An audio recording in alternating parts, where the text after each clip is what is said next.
Yeah, it was really, really helpful, of course. Yeah, big thank you to him and the team for organizing that. And Listen, guys, Spa just gave us one of the wildest qualifying sessions of the year, and Max Verstappen was right in the middle of it. Hold on, because this isn't just another Max had a good day story. There's a moment where he almost hit his own teammate at 300 kilometers per hour. There's a wing that Red Bull literally called dangerous, and honestly, engineers have been walking out of that garage faster than you can count them. And there's a family drama involving his dad calling a legend an idiot.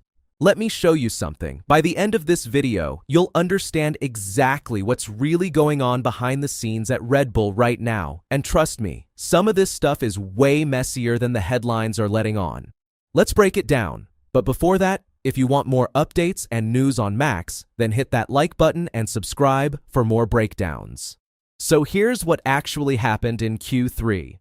Isaac Hadjar already had a grid penalty, so instead of wasting his lap, Red Bull used him as a tow car for Max. Basically, Hadjar backed off through the corners just to give Max a slipstream boost down the straight. This kind of move sounds simple on paper, but in real time, it's incredibly risky, because one wrong judgment and both cars could have ended up in the wall. And on the final lap, this thing got scary close. Max was right on Hadjar's rear wing through Blanchimont, so close it looked like he had to lift off the throttle to avoid a crash. But here's the twist, he didn't. Max later admitted, "I initially thought, oh my god, it's too close, but then it worked out well." He said he was flat out the entire time and trusted Hadjar completely. And that kind of trust doesn't just happen overnight, it comes from years of working together as teammates inside the same garage.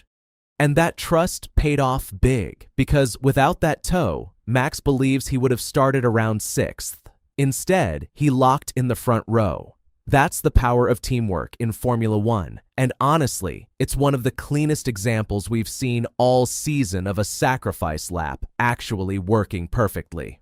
Now let's talk about something way more serious than a close call. Red Bull had this rotating rear wing, nicknamed the Macarena wing because of how it moves, and it caused not one but two scary crashes for Max. First in Austria, then again at Silverstone.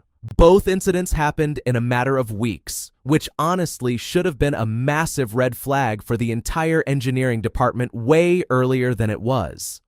Both times, the wing failed to reattach properly mid-corner, and Max just lost all his rear grip instantly. He didn't hold back describing it either. He said, "At that point, it's super dangerous because you can really hurt yourself 2 times."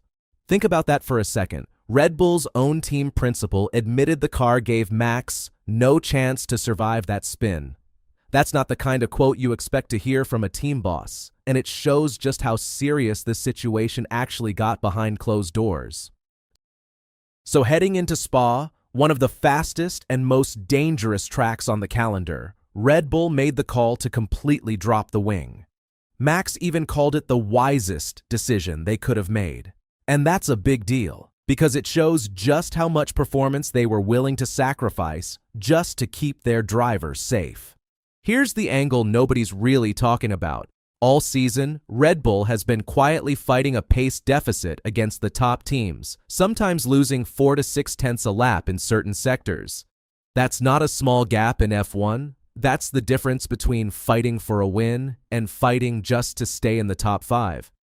And if you've followed Max's career at all, you know that's not a position he's used to being in, especially after years of dominating the grid. But what makes Spa interesting isn't just where Max finished, it's the journey to get there. Through practice, through a car that wasn't quite on the level of the fastest guys, through constant tenths being lost on the straights, Red Bull and Max still found a way to end up on the front row. Max was honest about it too, saying the car honestly has been quite decent the whole weekend, even admitting it's not quite at the level of the fastest cars right now. That kind of honesty from Max is actually pretty rare, because he's usually the guy who stays quiet about the car's real weaknesses. So this wasn't Red Bull just dominating like the old days. This was a team clawing back performance bit by bit, and Max squeezing every last drop out of a car that isn't fully there yet. That's the real story here, not the result, but the fight to get it. Now let's shift gears because there's a massive behind-the-scenes change happening at Red Bull. Tom Hart has officially been named as Max's new race engineer.